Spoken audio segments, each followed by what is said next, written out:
नमस्कार, आप देख रहे हैं हल्ला बोल टीवी। मैं हूं सुशील कुमार सिंह। जदयू की राष्ट्रीय कार्यकारिणी की लिस्ट में निशांत कुमार का नाम नहीं है और संजय झा फिर से राष्ट्रीय कार्यकारी अध्यक्ष बन गए हैं। मनीष वर्मा और श्याम रजक का डिमोशन हुआ है। और क्या हुआ है, आइए जानते हैं हल्ला बोल टीवी के editor in chief Deepak Sharma से। बिहार में नई सरकार बन गई है, सम्राट सरकार बन गई है और इधर जनता दल यूनाइटेड ने अपनी राष्ट्रीय कार्यकारिणी की लिस्ट, राष्ट्रीय कार्यकारिणी में कौन कौन किन्हें क्या जिम्मेवारी दी गई है उसके लिस्ट जारी कर दी है।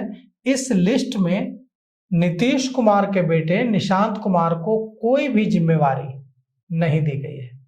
मतलब निशांत न सरकार में कोई पद लिए और न ही पार्टी में उनको कोई पद दिया गया है।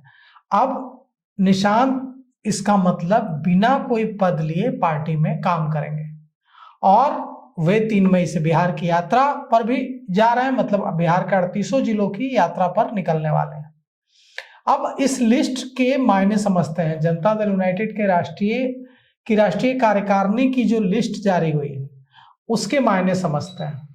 इस लिस्ट में पार्टी का राष्ट्रीय कार्यकारी अध्यक्ष फिर से संजय झा को बना दिया गया। आपने आनंद मोहन का वो बयान तो सुना ही होगा जिसमें आनंद मोहन ने कहा था कि अब मुख्यमंत्री नहीं है नीतीश कुमार, अब उनके पास पार्टी को चलाने का पूरा समय है, वे राष्ट्रीय अध्यक्ष हैं, तो अब राष्ट्रीय कार्यकारी अध्यक्ष की जरूरत पार्टी को नहीं है। लेकिन पार्टी ने आनंद मोहन की बात नहीं मानी और संजय झा को फिर से राष्ट्रीय कार्यकारी अध्यक्ष बना दिया। राष्ट्रीय कार्यकारी अध्यक्ष बनाने का मतलब क्या है?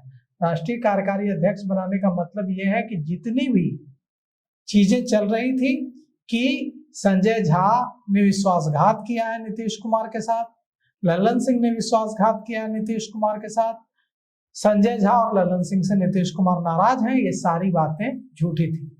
अगर नीतीश कुमार संजय झा से नाराज होते तो उन्हें क्यों राष्ट्रीय कार्यकारी अध्यक्ष बनाते?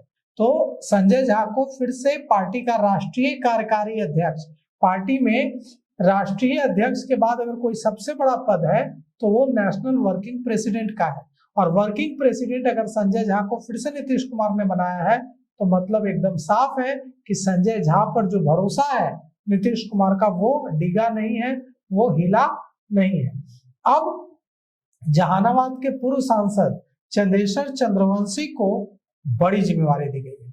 चंदेश्वर चंद्रवंशी को राष्ट्रीय उपाध्यक्ष बनाया गया है और यह तब जब जो 2 राष्ट्रीय उपाध्यक्ष थे और मतलब 3 कुल राष्ट्रीय उपाध्यक्ष थे, चंदेश्वर चंद्रवंशी, श्याम रजक और मनीष वर्मा।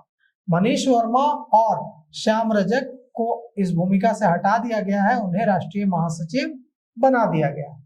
अब मनीष वर्मा और श्याम रजक राष्ट्रीय महासचिव रहेंगे, राष्ट्रीय उपाध्यक्ष चंदेश्वर चंद्रवंशी रहेंगे। साथ ही साथ रमेश सिंह कुशवाहा को महासचिव बनाया गया है।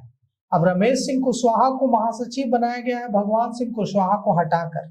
चर्चा है कि जो नई मंत्रिमंडल जो विस्तार होगा, इस मंत्रिमंडल विस्तार में जो नई लिस्ट जो आएगी उसमें भगवान सिंह कुशवाहा का नाम होगा। भगवान सिंह कुशवाहा इस बार मंत्री बन सकते हैं। तो अब एकदम साफ हो गया है कि नीतीश कुमार संजय झा पर उतना ही भरोसा करते हैं जितना भरोसा पहले करते थे। कहीं दोनों के बीच किसी तरह की मिसअंडरस्टैंडिंग नहीं है जो बात कही जा रही थी। इधर निशांत कुमार को कोई पद नहीं दिया गया है और वे 3 मई से बिहार यात्रा पर निकलने की तैयारी में है। उनकी बिहार यात्रा पश्चिमी चंपारण से शुरू होगी और 38 जिलों का वे दौरा करेंगे।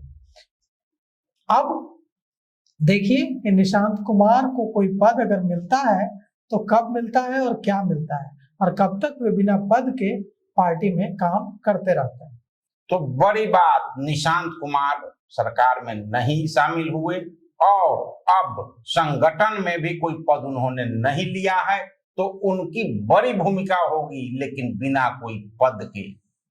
तो इस पेशकश में अभी तक इतना ही। देखते रहिए हल्ला बोल टीवी। धन्यवाद।